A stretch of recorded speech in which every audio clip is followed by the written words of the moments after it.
It's a new day, and today we are discussing my 2025 predictions for the PlayStation 5. I'm kind of piggybacking this idea off of Mystic Ryan. So we're going to start doing this every year, just kind of how he does. We're going to go over my PlayStation predictions for this year, and then next year we're going to grade myself on it. So the first thing, which I think everybody can safely assume at this point, is we're going to get some of the last couple live service games get canceled. But I also think some of these studios that have had their live service canceled, I think we're going to see first glimpses into whatever they decided to do after that. Their actual games, their real games that they are making.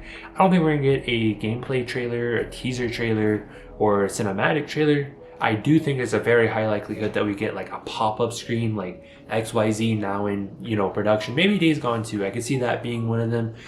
Ben already had a lot of ideas for it. I could see that being something. Supposedly there's an Uncharted remake that's been worked on for a long time now. So maybe we're gonna finally see somebody, touch an Uncharted remake and it's just gonna get strapped to some studio to finish it so they can get something out this console generation. I think we're going to see something like that. Maybe not Uncharted, but maybe something similar. I think there's at least one major remake left for PlayStation Studios this console generation. As far as acquisitions go, I don't think PlayStation's going to acquire any studios this year, but I do definitely 100,000% think that they are going to increase their stock in more companies. We know that they just increased their stock to 10% for From Software, but there are other people that they have stock in that I definitely think that they could inch more into, not a, acquisition, so to speak, but have more control, make more money off of it, have more control. Definitely see that cover something that you could do this year. I see them going very aggressive into the PC landscape of things. Obviously, at this point with x86 architecture, it's pretty easy to port a game from PlayStation to PC. But I say easy very lightly. I think it's still going to take, 6 months to a year to port something over properly.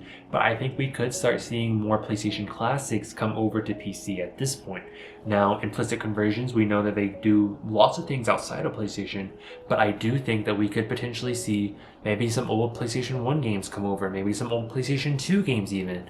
Definitely not PlayStation 3. I think there are still some games left on the 4 and 5 that could definitely come across this year that weren't major titles, such as Concrete Genie, but I definitely see a classic or two coming over to this year for PC.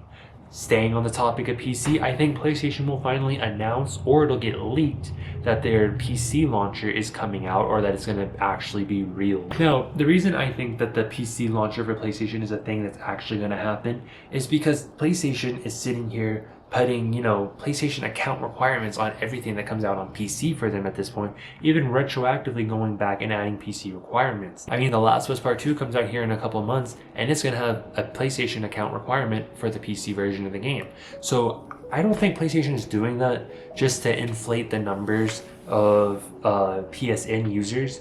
I mean, one, that's stupid. They might add a couple million onto it, but not anything that shareholders are really going to care about, especially when we're talking about concurrent players. But if you're getting players used to this right now, and you're thinking, okay, we're getting locked into this ecosystem, maybe bring trophies over to PC, do our little thing here, get people used to it, and then launch our full-fledged PlayStation launcher, and then get them over because they're already going to be used to it anyways. I do see that happening very strongly if that becomes a reality in which PlayStation decides to do. I think last year showed PlayStation that people are very much interested in accessories and just little gimmicky things that they do. I mean, the PlayStation 30th anniversary stuff came out and I bought everything except for the PS5 Pro version. I literally bought everything. So I definitely think that this year we could potentially see more of that happen. Just at the top of my head, we're about to celebrate the 20th anniversary of Shadow of the Colossus.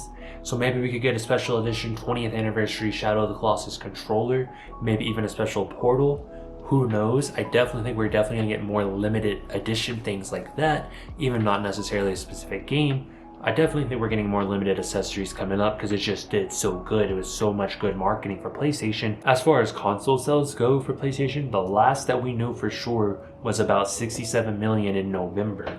And since then we've had the holiday season. So let's just guesstimate that there's somewhere between 69 and 70 million console units sold right now. By end of year, when we get that final update, I'm going to say that PlayStation will be comfortably sitting between 88 and 90 million console units sold. I feel like this is going to be a major year for console units being sold for PlayStation, probably the best so far. And the reason I'm thinking that is because most people that have wanted a PlayStation has already gone and got one already. However, there's been so many people staying back on PlayStation 4 because you've been able to get everything on both consoles up until this point. I think we're going to see a mass exodus from PlayStation 4 and start seeing people migrate to the 5 that hadn't already. And I think that's going to give us a nice little boot in sales this year. And now some not so great news that I think might happen this year. I see a high profile exit.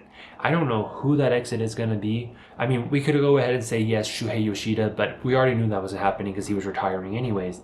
But I do see a definite high profile exit on the horizon. I would prefer not be somebody that goes off and goes to Xbox, but you never know. I think there's a good chance that we could see someone like Hideo Kojima after Death Stranding 2 come out, formally break up with PlayStation. He said he's in crunch time right now for Death Stranding 2, and that it's not a fun time, it's very tough. However, he owns his studio, so why is he in crunch time when he doesn't need to, you know? He could delay this game if he wanted to, it's his choice. So I definitely feel like we could see a high profile exit such as Hideo Kojima, or even a wild card even. We could maybe even see somebody who heads a studio just up and leave. There'll be another video come out here soon about like why I'm concerned about PlayStation right now in its future, where I'll go into more details about it. But I definitely think things are not going too great on PlayStation Island right now. And I definitely think there are lots of bad things about to happen. Maybe not as bad as I'm thinking in my head right now, but there's definitely going to be some things that are going to have us scratching our shin going, that's interesting. And I think we're going to see a lot of that this year, to be honest with you. But that is all my predictions for PlayStation in 2025. What are yours? Let me know in the comments down below. Don't forget to like, comment, subscribe, turn on the dial. I'll see you in the next video.